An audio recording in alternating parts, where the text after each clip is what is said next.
على جبين سعادتي وأفكاري تجري الحروف امت مسلمہ کے میرے دوستو، السلام علیکم۔ آج کے ویڈیو میں ہم بات کریں گے کہ اسلام میں نئے فرقے کیسے پیدا ہو رہے ہیں اور یہ کیسے امت کو گمراہ کر رہے ہیں۔ یہ سب لوگ جانتے ہیں کہ تاریخی اعتبار سے یہودی و نصارہ نے کئی کوششیں کی اسلام کو ناکام کرنے کی، جن میں سے ان کا ایک ایسا طریقہ جو بہت کامیاب رہا وہ تھا اسلام میں فرقے پیدا کرنا اور مسلمانوں کو گمراہ کرنا۔ اب اس وقت احمدیہ اور گوہر شاہی جیسے دو بڑے فرقے اس کے مثال ہے، جو لوگوں کو گمراہ کر رہے ہیں، قرآن کو غلط مطلب سمجھا کر اور مسلمانوں کو ان کے طریقوں پر بہلا پھسلا کر لے جا رہے ہیں۔ آئیے دیکھتے ہیں سب سے پہلے گوہر شاہی کا یہ فرقہ۔ آئیے اس ویڈیو پر نظر ڈالتے ہیں۔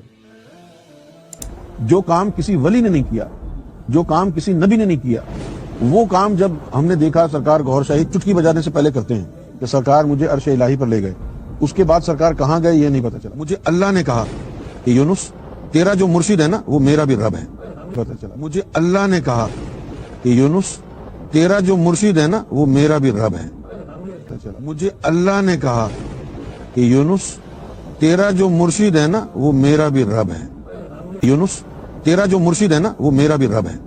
اللہ کے بیٹے کی امت پر عذاب نہیں آتا تو اللہ کے باپ کے ماننے والوں پر عذاب کیسے آئے گا؟ نہیں آتا تو اللہ کے باپ کے ماننے والوں پر عذاب کیسے آئے گا؟ اللہ کے باپ کے ماننے والوں پر عذاب کیسے آئے گا؟ یہ فرقے اسلامی تقسیم کا باعث بنے ہوئے ہیں اور یہ اسلام کے اصولوں کے مطابق نہیں ہے۔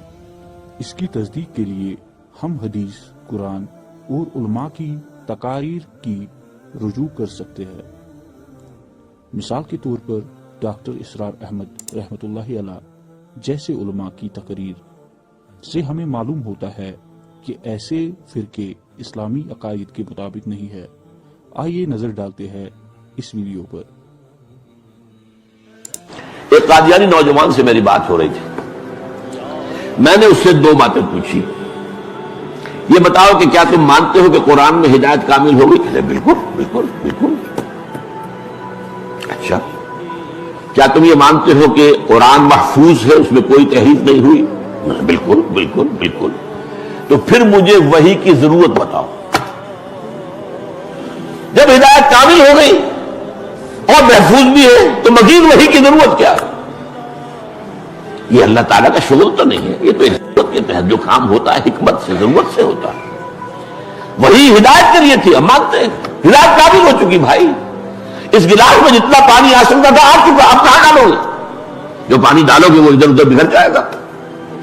یہ ہے دلیل اصل میں ختم نبوت کی، جو بدقسمتی سے ہماری طرف سے پیش نہیں ہوئی۔ ہمیں اپنے آپ کو ان گمراہ کن فرقوں سے بچانے کے لیے اپنے عقائد کو مضبوط کرنا چاہیے، قرآن اور حدیث کی روشنی میں رہنا چاہیے اور معتبر علماء کی رہنمائی لینا چاہیے۔